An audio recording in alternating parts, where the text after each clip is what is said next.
मैं प्रतीक आप सभी का यहाँ पे स्वागत करता हूं। जैसे कि आप सभी को पता है, जीपीएससी एआईबी एग्जाम का नोटिफिकेशन आ चुका है और उसका जो पार्ट बी है, आपके सिलेबस में जो पार्ट बी है, जो कि एक्ट, रूल्स, इंस्टीट्यूट्स और जजमेंट से रिलेट करता है, उसका सिलेबस डिस्कशन और प्रीवियस ईयर क्वेश्चन का एक लाइसेंसिंग से रिलेटेड एक चैप्टर हमने यहाँ पे क्लोज किया है, उसको हमने फिनिश किया है। अब बारी है, हमारे पास नया चैप्टर है जो कि रिलेट करता है कंट्रोल ऑफ ट्रांसपोर्ट व्हीकल से रिलेटेड, जो कि सेक्शन 66 से लेके 96 तक आपको आपके सिलेबस में दिख जाएगा।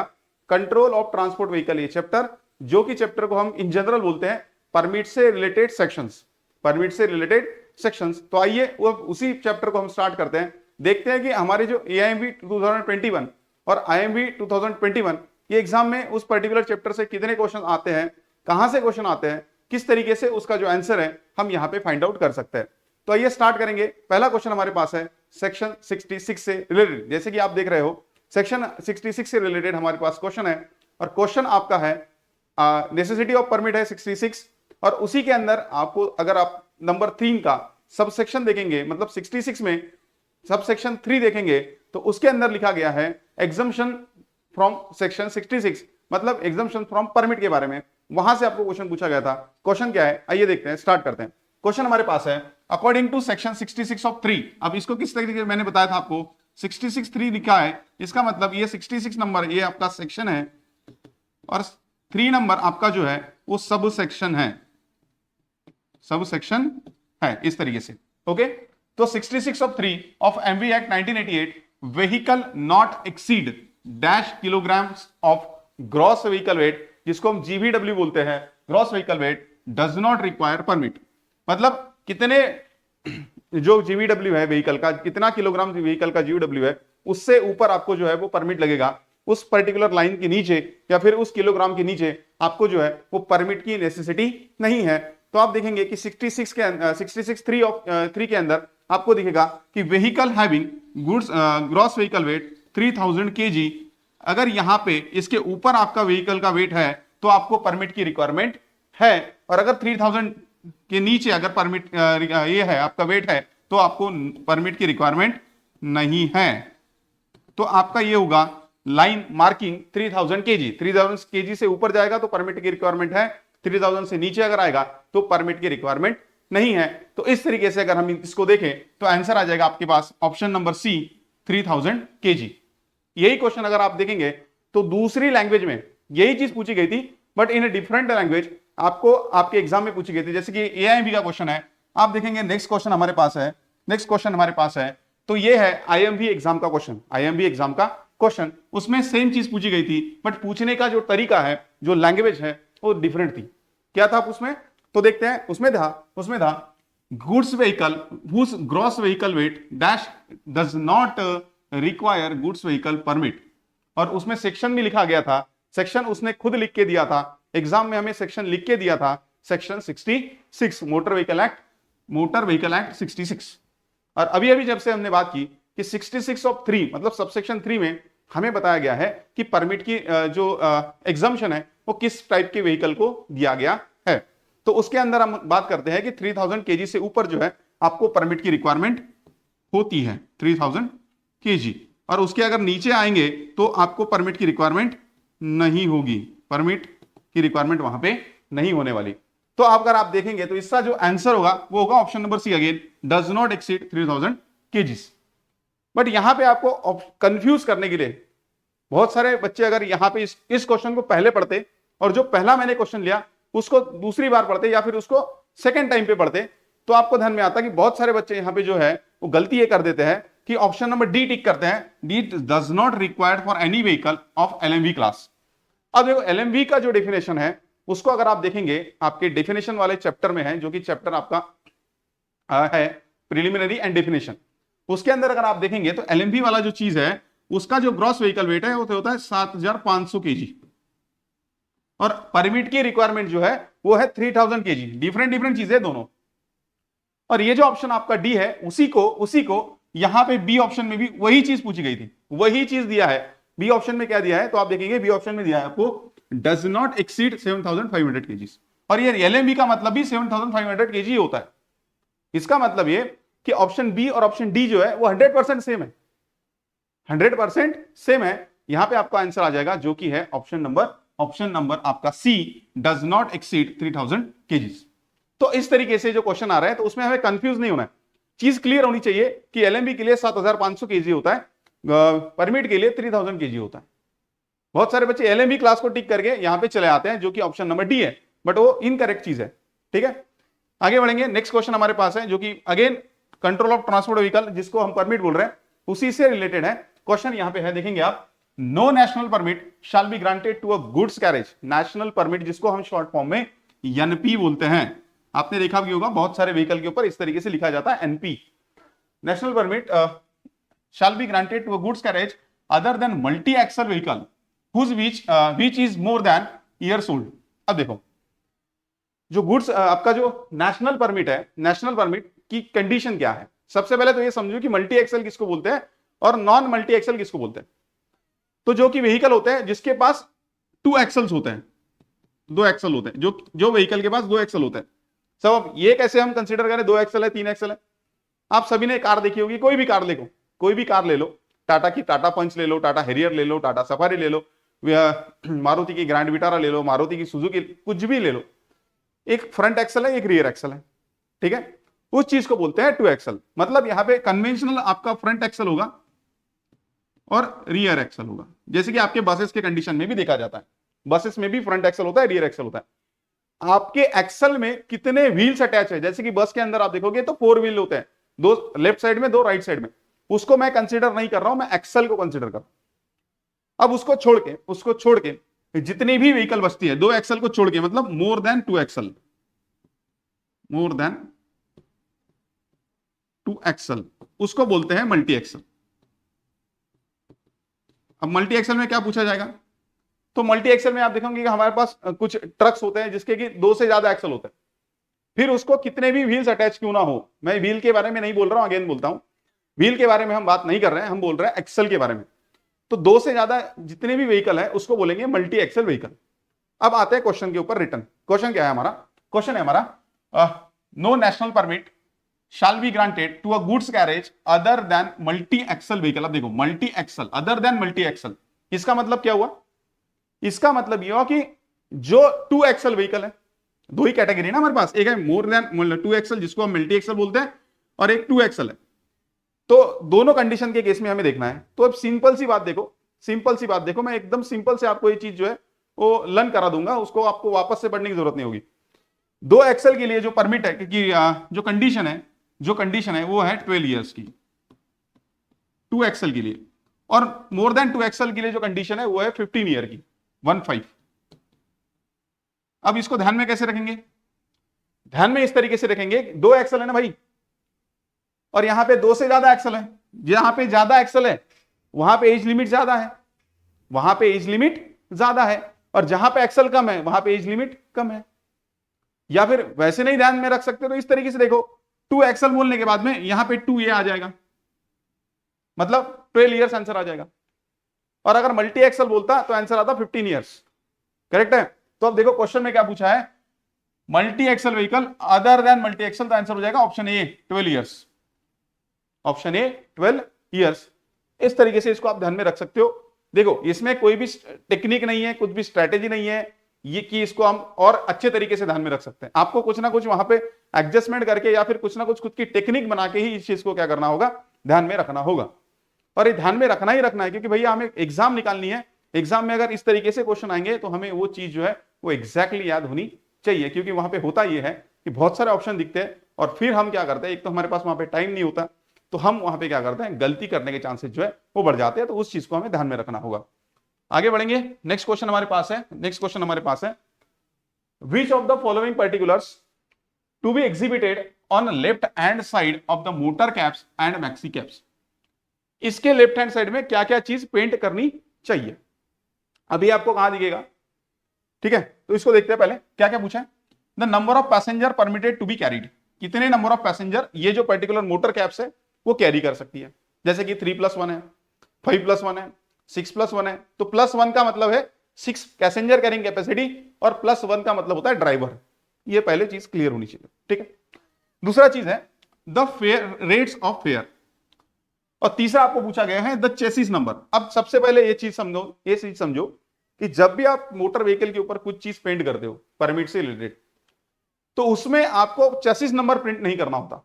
हाँ, उसमें आपको प्रिंट क्या करना होता है, तो व्हीकल का रजिस्ट्रेशन नंबर, जो भी आपका GJ20, GJ50 जो भी सीरीज होगी उस तरीके से नंबर। तो चेसिस नंबर यहां पे तो आंसर नहीं आएगा। सिंपल सी बात है, अगर किसको ये चीज नहीं भी पता है तो चेसिस नंबर को कट करके आप यहां पे क्या ऑप्शन क्या देख सकते हैं उसको देखो पहले। अगर 3 ऑप्शन को मैंने कट कर दिया तो ये खत्म हो जाएगा, ये खत्म हो जाएगा, ये खत्म हो जाएगा, आंसर बचेगा ए। ये तो हुई एक बात। अब दूसरी बात देखो, क्या क्या पेंट होना चाहिए इसकी बात करते हैं। तो पेंट होना चाहिए सबसे पहले passenger, number of passenger permitted, जैसे कि मैंने बोला था 3+1, 4+1, 5+1, 6+1, कुछ भी हो सकता है, plus plus plus plus plus the rate of fares, मतलब फॉर एग्जांपल जैसे कि ₹10 पर किलोमीटर, इस तरीके से कुछ भी हो सकता है। ₹20 हो सकता है, 50 हो सकता है, 100 हो सकता है, कुछ भी हो सकता है। बट एक मैंने एग्जांपल के लिए चीज बताई है कि रेट ऑफ फेयर्स मतलब कितने किलोमीटर के लिए कितना फेयर मुझे देना पड़ेगा। और तीसरी एक चीज और वहां पे पेंटेड होनी चाहिए जो कि है आपका मिनिमम फेयर, मिनिमम फेयर। अब सर ये इसमें दो चीजें में क्या फर्क है? आप बोल रहे हैं मिनिमम फेयर भी होना चाहिए और रेट ऑफ फेयर भी होना चाहिए। तो मिनिमम फेयर का मतलब ये कि वहां पे लिखते हैं subjected to condition that rupees for example के लिए भी लिख रहा हूं, फॉर एग्जांपल के लिए चीज लिख रहा हूं, ₹20। इसका मतलब ये हुआ कि चाहे आप 1 किलोमीटर ट्रैवल करो, चाहे आप 500 मीटर के लिए ट्रैवल करो, चाहे आप 200 मीटर के लिए ट्रैवल करो, आपका जो मिनिमम फेयर होगा वो होगा ₹20। और उसके ऊपर आप जितने भी, फॉर एग्जांपल के लिए अगेन बोल रहा हूं, मैं एग्जैक्ट कंडीशन नहीं बोल रहा हूं, और उसके ऊपर आप कितना भी ट्रैवल करेंगे तो फिर जो है आपको पर किलोमीटर के ₹10 के हिसाब से जो है वो फेयर चार्ज करना होता है। तो दोनों चीजें क्लियर होनी चाहिए, रेट ऑफ फेयर और मिनिमम फेयर। मिनिमम का मतलब आप कितना भी डिस्टेंस ट्रैवल करो, कम से कम आपको उतना फेयर तो देना ही देना है। और फिर उस पर्टिकुलर लिमिट के ऊपर अगर आप ट्रैवल करते हो तो आपको जो है वो फिर इस तरीके से जो है वो फेयर्स आपको देने पड़ सकते हैं। तो ये हुआ, यहां पे आंसर जो आ जाएगा वो आंसर आ जाएगा 1 and 2 ओनली। इसका मतलब ऑप्शन नंबर ये। तो ये चीज ध्यान में रखना, क्या क्या पेंट करना है। तो पेंट करना है पैसेंजर कैरिंग कैपेसिटी, आपका मिनिमम फेयर और आपका रेट ऑफ फेयर। आगे बढ़ेंगे, क्वेश्चन आगे हमारे पास नेक्स्ट क्वेश्चन है, recently the Ministry of Road Transport and Highways has revealed that transport vehicle older than dash years will come under the green tax। या फिर अभी इसको भी क्या बोला जाता है, ग्रीन टैक्स बोला जाता है, या फिर इसको ही बोलते हैं बहुत सारे जगह पे इसको ही एनवायरमेंटल टैक्स बोलते हैं। इस चीज को ध्यान में रखो पहले तो, एनवायरमेंटल टैक्स या फिर उसी को बोलते हैं ग्रीन टैक्स। दोनों चीजें सेम है, 100% सेम है, एक ही चीज के दो नाम है। अब क्वेश्चन यहां पे बहुत सारी लोगों में कंफ्यूजन यहां पे इस तरीके से है कि कहीं पे जो है इस क्वेश्चन का आंसर दिया है 10 इयर्स और कहीं पे इस क्वेश्चन का आंसर दिया है 8 इयर्स। तो यहां पे मैं जाऊंगा 8 इयर्स के साथ में, मतलब 8 इयर्स के बाद में आपकी अगर ट्रांसपोर्ट व्हीकल 8 इयर्स से ज्यादा पुरानी है तो आपको ग्रीन टैक्स या फिर इसको ही हम एनवायरमेंट टैक्स बोलते हैं, वो पे करना पड़ेगा किसी भी स्टेट गवर्नमेंट को या फिर सेंट्रल गवर्नमेंट को। अब ये जो चीज है, सर आपने 8 इयर्स कैसे बोला? तो मैंने 8 इयर्स इसलिए बोला कि मेरे पास यहां पे जो है एक मॉर्थ का नोटिफिकेशन है जो कि ministry of road transport and highways की तरफ से आता है। उसमें उन्होंने क्लियर लिख के दिया है कि भाई जो भी व्हीकल्स ओल्डर देन 8 इयर्स है उसको हम यहां पे जो है वो ग्रीन टैक्स अप्लीकेबल कर रहे हैं। और जो ग्रीन टैक्स है वो कितना होगा? तो होगा इन द रेंज ऑफ 10 से 15% ऑफ रोड टैक्स एनुअल, इतना होगा पर ईयर। एक साल के लिए मुझे अगर ग्रीन टैक्स भरना है तो मुझे कितना भरना पड़ेगा? जो कि होगा 10 to 15% of road tax annual. मतलब रोड टैक्स जितना भर रहे हो उसके 10 से 15% तक उसका जो रेट है वो हो सकता है। अगेन बोल रहा हूं बहुत सारी जगह इसका कंफ्यूजन है, तो मैं जाऊंगा 8 इयर्स के साथ में क्योंकि इसका रेफरेंस मुझे मिलता है मॉर्थ के नोटिफिकेशन में। अब ये नोटिफिकेशन क्या है वो भी मैं आपको दिखा दूंगा, एक बार ये लेक्चर हमारा कंप्लीट हो जाए तो वो नोटिफिकेशन भी आप तक पहुंच जाएगा। नेक्स्ट आगे बढ़ते हैं। नेक्स्ट हमारे पास क्वेश्चन है, in general circumstances for how much maximum period. अब देखो ये क्वेश्चन को थोड़ा समझिएगा करो, इंपॉर्टेंट कर रहा हूं, क्यों वो भी मैं आपको आगे बताऊंगा। How much maximum period of the temporary permit can be issued by state और रीजनल ट्रांसपोर्ट अथॉरिटी। अब देखो टेम्पररी परमिट के बारे में आपको पूछा है, तो सबसे पहले तो ये बढ़िया चीज है कि आपको टेम्पररी परमिट वाला सेक्शन पता होना चाहिए, जो कि रिलेट करता है सेक्शन 87 से, जिसको हम शॉर्ट में बोलते हैं टीपी। यहां पे आप बोलेंगे उसको टेम्पररी परमिट। भाई टेम्पररी परमिट कितने टाइम के लिए निकाल सकते हैं मैक्सिमम? तो टेम्पररी परमिट के अंदर आप अगर देखोगे section 87 of motor vehicle act, जब सेक्शन लिखा जाता है तो मोटर व्हीकल एक्ट होता है, और जब रूल लिखा जाता है तो फिर वो आपका जीएमवीआर हो सकता है या फिर सीएमवीआर हो सकता है। ठीक है, तो सेक्शन लिखा, इसका मतलब है मोटर व्हीकल एक्ट में आप अगर सेक्शन 87 देखोगे, मैंने पहले ही आपको बोला था कि परमिट के अंदर आपको सेक्शन दिखेंगे 66 से लेके 96 तक। तो भैया ये 87 तो उसके अंदर आता है, तो टेम्पररी परमिट से रिलेट करेगा। अगर आप उसको देखेंगे पढ़ेंगे तो उसमें क्लियर लिखा गया है कि टेम्पररी परमिट आपको मैक्सिमम कितने टाइम के लिए मिल सकता है, तो हो सकता है 4 मंथ्स के लिए। बट उसमें एक और कंडीशन दी है, प्रोवाइडेड दैट, मतलब कंडीशन ये है कि अगर कोई भी इमरजेंसी कंडीशन है या फिर कोई एक स्पेशल केस है, तो एसटीए जिसको कि हम स्टेट ट्रांसपोर्ट अथॉरिटी बोलते हैं, या फिर आरटीए जिसको कि हम रीजनल ट्रांसपोर्ट अथॉरिटी बोलते हैं, ये पर्टिकुलर जो अथॉरिटीज हैं, ये अंडर स्पेशल सर्कमस्टेंसेस और एनी इमरजेंसी सिचुएशन जो परमिट है उसका वैलिडिटी जो है मैक्सिमम 1 ईयर के लिए बढ़ा सकते हैं। पर उसने कंडीशन क्या दी है? अंडर स्पेशल सर्कमस्टेंसेस और for any emergency situation. Question में पूछा है जनरल सर्कमस्टेंसेस, इसलिए मैंने इस क्वेश्चन को एमपी में बताया था। दो कंडीशन अलग अलग है। जनरली आपका जो परमिट होता है वो मैक्सिमम 4 मंथ्स के लिए वैलिड होता है। इसका मतलब आंसर हुआ not more than 4 months, correct answer है बी। बट स्पेशल सर्कमस्टेंसेस में अगर यहां पे एक वर्ड चेंज होता अंडर स्पेशल सर्कमस्टेंसेस, तो आंसर होता 1 ईयर। मतलब 4 महीने से लेके 4 मंथ से लेके वो 1 साल में उसकी वैलिडिटी कितनी भी दे सकते हैं। 9 महीने की दे सकते हैं, 10 महीने की दे सकते हैं, 11 महीने की दे सकते हैं, 12 मंथ्स यानी 1 साल के लिए भी दे सकते हैं। करेक्ट है। सेक्शन 87 से एक क्वेश्चन आपको पूछी गई थी। नेक्स्ट है हमारे पास the tourist permit shall be deemed to be invalid from the date on which vehicle covered by permit is complete. अब यहां पे भी ये क्वेश्चन जो है वो इंपॉर्टेंट हम करते हैं। क्वेश्चन आपको पूछा गया था आपका CMVR जो है 82 से, जो कि आपको बोलता है टूरिस्ट परमिट के बारे में, जिसको अभी शॉर्ट फॉर्म टीपी ही है, बट यहां पे जो है वो टूरिस्ट परमिट है। Tourist permit. अब बहुत सारी जगह ना इसका आंसर अगेन कुछ लोग 8 इयर्स बोलते हैं, कुछ लोग 9 इयर्स बोलते हैं। क्या लफड़ा है, क्या उसमें चीज है कि 9 इयर्स कैसे हुआ, 8 इयर्स कैसे हुआ, उसको देखते हैं। देखो, जब भी आप मोटर स्कैप की बात करते हैं या फिर टूरिस्ट क्या बोला मैंने, टूरिस्ट परमिट की बात करते हैं, तो टूरिस्ट परमिट में 2 चीजें होती है। कैसी चीजें होती है? उसमें चीज पूछती है पहली तो मोटर कैब मतलब tourist permit for motor cab, और दूसरी चीज है tourist permit other than motor cab. Motor cab 2 चीजें, दोनों के लिए टूरिस्ट परमिट ही है, दोनों के लिए टूरिस्ट परमिट की कंडीशन ही हम ध्यान में रख रहे हैं। तो मोटर कैब की अगर हम बात करें, तो मोटर कैब की बात करते हैं तो उसके लिए 9 इयर्स का होता है।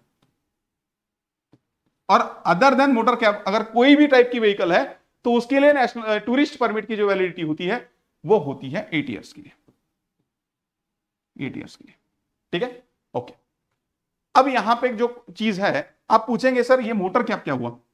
ये जो मोटर कैब आपकी है, मोटर कैब, इसका जो डेफिनेशन है, मोटर कैब यानी क्या, इसका मतलब क्या होता है, ये आपको दिख जाएगा आपके एक्ट में, मोटर व्हीकल एक्ट 1988 के जो सेक्शन 2 है डेफिनेशन वाला, उसके अंदर इसको मिल जाएगा। बता देता हूं कि इसकी जो डेफिनेशन है ये है कि मैक्सिमम 6 पर्सन प्लस ड्राइवर। ये जो व्हीकल है, जिस व्हीकल की carrying capacity, passenger carrying capacity या फिर पर्सन कैरिंग कैपेसिटी 6 से ज्यादा नहीं है, मैक्सिमम 6 पर्सन प्लस ड्राइवर, इस तरीके के जितने भी व्हीकल्स आते हैं वो आते हैं आपके मोटर कैब के अंडर। और ऐसे व्हीकल के लिए जो टूरिस्ट परमिट की वैलिडिटी है वो है 9 ईयर्स की, और अदर देन टूरिस्ट परमिट हुआ 8 ईयर्स। अब ये क्वेश्चन को हम किस तरीके से देखेंगे, क्योंकि इसमें 8 ईयर्स भी ऑप्शन है, 9 ईयर भी ऑप्शन है। तो अगर हम देखें तो यहां पे अब मैंने पहले भी बोला था आपको, जनरल सर्कमस्टेंसेस और स्पेशल सर्कमस्टेंसेस। तो ऐसे क्वेश्चन को हम देखेंगे जनरल सर्कमस्टेंसेस के कंसिडरेशन में। तो इसका आंसर आएगा इन case of motor cab, in case of motor cab 9 years, in case of motor cab 9 years. आप 8 ईयर्स भी ले सकते हैं, पर मैंने क्या बोला, इन स्पेशल सर्कमस्टेंसेस, जनरल सर्कमस्टेंसेस में मोटर कैब को कंसीडर किया, उसका आंसर आया 9 ईयर्स। नेक्स्ट क्वेश्चन है आपका, how much baggage can a passenger carry per person in a private service vehicle, जिसको कि हम PSV बोलते हैं, रजिस्टर्ड इन गुजरात। गुजरात में आप कितना लगेज आपके साथ कैरी कर सकते हो इन अ प्राइवेट सर्विस व्हीकल। तो उसका आंसर आए, आप देखेंगे तो आपकी GMVR में इसका आंसर आपको दिख जाएगा। GMVR नंबर है 117, शायद 117, ठीक है। तो उसके अंदर आपको इसका आंसर मिल जाएगा, जो कि होगा 76 है या 117 है, कोई तो भी है इसमें, ठीक है, एग्जैक्टली मुझे याद नहीं आ रहा है। पर यहां पे अगर ये कंडीशन आप देखेंगे तो उसमें लिखा है कि मैक्सिमम 25 किलोग्राम जो है वो आप खुद के साथ जो है आपका पर्सनल लगेज या फिर कुछ गुड्स लेके जा सकते हैं इन अ प्राइवेट सर्विस व्हीकल। एक एग्जाम, ये आप एग्जैक्टली देख लेना, 117 है या फिर 76 है शायद। नेक्स्ट है आपके पास question, which type of vehicle in Gujarat having contract carriage permit can also be used as a stage carriage। हाँ करेक्ट है, ये है 76 आपका GMVR 76, ये 76 है। इसके पहले वाला फिर दूसरा होगा 117 होगा शायद, इसके पहले वाला 117 होगा शायद, ये 76 है आपका। क्या बोल रहा है 76 से बोलता है कि कौन से कंडीशन के अंदर आप जो है आपका जो क्या बोला, contract carriage permit can also be used as a stage carriage, मतलब कॉन्ट्रैक्ट कैरेज को as a stage carriage use यूज कर सकते हो, वो कौन सी कंडीशन है। तो अगर आप देखते हो GMVR 76, जी लिखा है Gujarat motor vehicles rule, 76 number देखेंगे तो उसके अंदर कुछ कंडीशंस दी है कि आप जो है कॉन्ट्रैक्ट कैरेज परमिट जो है as a stage carriage use कर सकते हो, या फिर स्टेज कैरेज वाला as a contract carriage use कर सकते हो, या फिर वाइस वर्सा, बहुत सारी कंडीशन दी है। तो उस कंडीशन के अंदर अगर आप पढ़ते हो, पूरा कंडीशन अगर आप पढ़ोगे 76 वाला, तो उसमें कहीं भी ऐसा चीज आपको दिखाई नहीं देगा, मतलब एज अ कॉन्ट्रैक्ट कैरेज आप स्टेज कैरेज यूज कर सकते हो, ऐसा कोई भी चीज आपको दिखाई नहीं देगा। इसका मतलब ये हुआ कि ऐसा कोई कंडीशन एग्जिस्ट ही नहीं करता है, उसमें लिखा ही नहीं है, उसमें लिखा नहीं है, इसका मतलब क्या है, वो एग्जिस्ट नहीं करता है, और एग्जिस्ट नहीं करता है इसका मतलब ये चीज हो ही नहीं सकती, और ये चीज हो नहीं सकती, इसका मतलब यहां पे आंसर जो आएगा वो आएगा नन ऑफ द अबव। कोई भी ऐसा कंडीशन नहीं है कि जहां पे आप जो है कॉन्ट्रैक्ट कैरेज को as a stage carriage use कर सकते हो। वहां पे डिफरेंट कंडीशन दी है, उसमें एक भी कंडीशन इस तरीके से मिलती, इसमें जो है इससे मिलती नहीं है। ओके, आगे जाएंगे। नेक्स्ट क्वेश्चन हमारे पास है, जो कि है which of the following statement is are correct regarding the carriage of animals in goods carriage. अब ये जो चीज है आपको दिख जाएगी, आपका जो GMVR है again Gujarat motor vehicle rule 123 में 123। अब देखो ये क्वेश्चन जो है आपको परमिट से भी रिलेट कर सकते हो, ये क्वेश्चन को आप कंस्ट्रक्शन इक्विपमेंट उससे भी रिलेट कर सकते हो, ठीक है, उससे भी रिलेट आप कर सकते हो। तो चीज ये है कि उसमें पूछा गया है आपको carriage of animals in goods carriage के बारे में, जो कि GMVR 123 से रिलेट करता है, GMVR 123 से रिलेट करता है। क्या पूछा गया है, पूछा गया था कि in case of goats, sheeps, deer and pigs a minimum floor space of 0.19 square metre per head of such cattle is provided in the vehicle. मतलब हर कैटल के लिए आपको कितना फ्लोर स्पेस होना चाहिए मिनिमम, तो होना चाहिए 0.19 स्क्वायर मीटर, ये करेक्ट है अगर आप GMVR 123 से रिलेट करते हो तब। दूसरा पूछा गया है in the case of any other cattle. अब देखो in the case of any other cattle floor space कितनी होनी चाहिए, तो फ्लोर स्पेस होनी चाहिए 2 into 1 मीटर, 2 into 1 मीटर, इतना स्पेस होना चाहिए, ठीक है। आगे बढ़ते हैं। The cattles are properly secured by ropes tied to the sides of the vehicle, तो ये स्टेटमेंट भी जो है ये करेक्ट है, बट उसमें सेंटेंस जो सेकंड वाला है ना, उसमें जो है वो स्पेस नहीं पूछी गई थी, वो अदर प्रोविजन पूछे गए कि उसको किस तरीके से आपको बांधना है, टाई करना है। अगर स्पेस पूछती तो स्पेस होती है 2x1 मीटर, जैसे कि ऊपर वाले उसमें उन्होंने स्पेस पूछी थी। तो यहां पे अगर आप देखेंगे तो अकॉर्डिंग टू GMVR 123 दोनों स्टेटमेंट करेक्ट है, तो आंसर आपका आ जाएगा option number C, both A and B. Option number C, both A and B. Next question है मेरे पास, नेक्स्ट क्वेश्चन है the colour of the body of the goods tanker having national permit, again आया national permit NP, and carrying dangerous of hazardous goods, मतलब ऐसे tankers जो कि petroleum carry करते हैं, जो कि आपके LPG को कैरी करते हैं, या फिर ऐसे सब्सटेंस को कैरी करते हैं जो कि उनका नेचर जो है वो डेंजरस टाइप का है, हजार्डस टाइप का है। ठीक है, तो ऐसे जो टैंकर्स है उसका कलर कैसे होना चाहिए। अब आपका पेंटिंग्स वाला जो चीज है उसको देखोगे आप, पेंटिंग्स आपके GMVR में एक चीज दिखेगी आपको, पेंटिंग। ठीक है, पेंटिंग शायद ये 124 वाला है, ठीक है शायद, मुझे एग्जैक्टली पता नहीं है, बट 124 में ये चीज आपको दिख जाएगी, पेंटिंग्स वाला सेक्शन। उसमें क्लियर लिखा गया है कि अगर आपका जो ऐसा जो टैंकर है जो कि गुड्स व्हीकल को कैरी कर रहा है और गुड्स व्हीकल जो है वो हजार्डस नेचर के, तो उसका जो कलर होना चाहिए वो होना चाहिए व्हाइट ए, उसका कलर होना चाहिए व्हाइट ए, करेक्ट। नेक्स्ट आगे बढ़ते हैं। नेक्स्ट है colour has been decided by the government of Gujarat for the CNG run auto rickshaw. Auto rickshaw के लिए गुजरात स्टेट ने, CNG पे चलने वाले ऑटो रिक्शा के लिए गुजरात स्टेट ने किस तरीके का कलर जो है वो डिसाइड किया हुआ है। तो आंसर इसका बहुत बहुत कॉमन है, आपको इसके लिए जो है वो एक्ट रूल्स पढ़ने की जरूरत नहीं है, बस आपको आपका जो कॉमन सेंस है उसको जगाने की जरूरत है। सर ये कैसे बोल रहे हैं आप? ये मैं इस तरीके से बोल रहा हूं कि जब भी आप गुजरात में ट्रैवल कर रहे हो तो भाई ना कभी तो आपको आपने CNG वाला ऑटो रिक्शा देखा होगा, बस उसको थोड़ा सा रिकॉल करो, आंखें बंद करके उस चीज को देखो कि उसका कलर किस तरीके से था। तो आप बोलेंगे सर हमने इस तरीके का एक जो ऑटो रिक्शा है उसको देखा है गुजरात में, तो ऑटो रिक्शा का कलर देखो, इसका जो बॉटम पार्ट है वो है आपका ग्रीन और हुड जो है वो है येलो, तो ये है CNG पे चलने वाला, ये है CNG पे चलने वाला।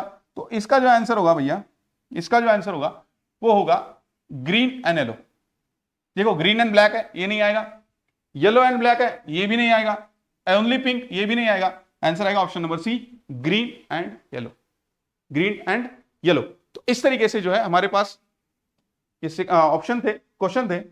नेक्स्ट बढ़ते हैं। तो इस तरीके से जो है जो परमिट वाला सेक्शन था जिसको कि हम कंट्रोल ऑफ ट्रांसपोर्ट व्हीकल बोलते हैं, वो सेक्शन यहां पे हमने कंसीडर किया। इस चैप्टर के अंदर जितने भी PYQ थे हमारे पास 2021 में जो हमारे एग्जाम हुए थे, असिस्टेंट मोटर व्हीकल इंस्पेक्टर और इंस्पेक्टर ऑफ मोटर व्हीकल, दोनों के क्वेश्चन को हमने कवर करने की कोशिश की।